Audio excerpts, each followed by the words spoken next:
Və mən sizlər üçün qeyd edirəm. Deməli, sifətlərin ardıcıllığını burada yazım.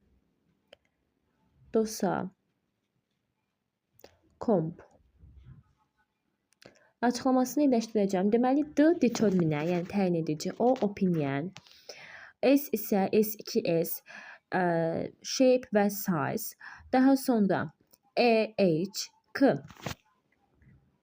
Color, O origin mı, material, P isə purpose deməkdir. Deməli, biz baxırıq birinciyə. Hidreng, hot black, newly made Italian coffee. Birinci baxdıqda gəlin elə sondan gedək. Purpose, burada məqsəd yoxdur, amma material baxdıqda onu da tapa bilmirik. Keçirik origina. Origin yəni mənşədir. Bu kofe nə mənşəlidir? İtalyan kofesi, düzdürmü? Burada İtalyan mənşə kimi gedir. Mən ən sona material və purpose olmadığı üçün İtalyanı qoymalıyam. Bu ikisini çıxıram. Deməli, mənim variantım qalır A, C və E variantı. Hər üçünə baxdıqda newly made, yəni yenicə hazırlanmış age bildirir. Deməli, bu bildirir age. Mən isə demişdim ki, burada gördüyünüz kimi age üstə gəl color. Yəni newly made sonra deməli